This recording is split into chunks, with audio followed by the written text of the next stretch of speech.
Kemudian lanjutan di akhir ayat, wa may yudlilillahu falan tajidalahu sabila.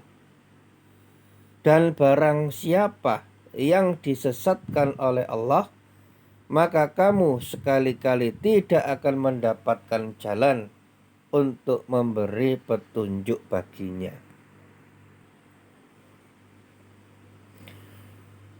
Dan di antara manusia, termasuk orang-orang munafik yang bolak-balik dalam akidahnya, dan tetap demikian, tetap dalam keraguan hingga akhir hayatnya,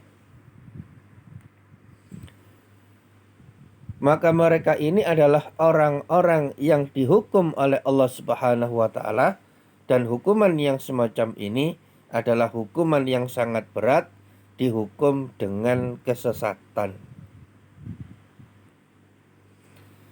Dan Allah Subhanahu wa Ta'ala Maha Adil, Maha Mengetahui, Maha Bijaksana, dan Allah tidak zalim.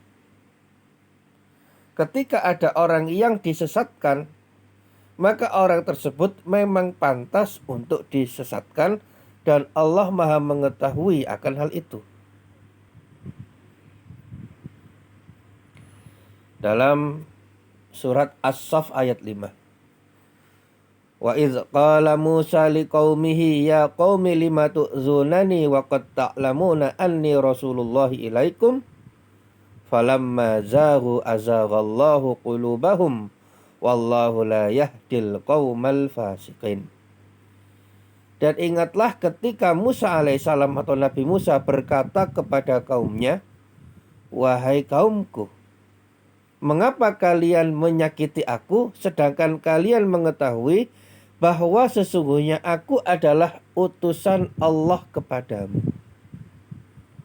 Maka tatkala mereka berpaling dari kebenaran, maka Allah pun palingkan hati mereka, dan Allah tidak memberi petunjuk kepada kaum yang fasik. Maka ketika seseorang itu disesatkan oleh Allah Subhanahu wa Ta'ala, pasti ada sebabnya. Ternyata mereka sendiri yang berpaling dari kebenaran.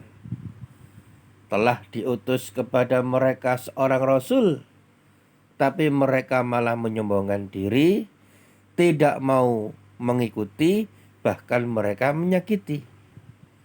Ketika turun kitab suci, mereka tidak menerimanya, bahkan mereka menolaknya.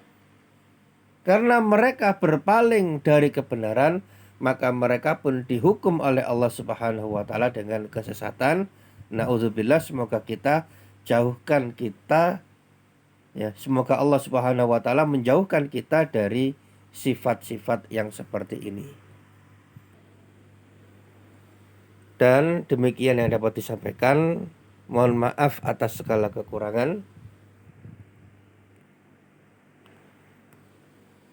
Kalau ada yang ditanyakan, maka silahkan disampaikan pada sesi tanya jawab. Kita berdoa kepada Allah Subhanahu wa Ta'ala, ya. Semoga Allah Subhanahu wa Ta'ala menjadikan kita hamba Allah yang senantiasa beriman, istiqomah sampai akhir hayat kita. Kita tutup majelis kita ini dengan doa kafaratul majelis. Subhanaka Allahumma bihamdika asyhadu an la ilaha illa anta astaghfiruka wa atubu ilaik. Wassalamualaikum warahmatullahi wabarakatuh.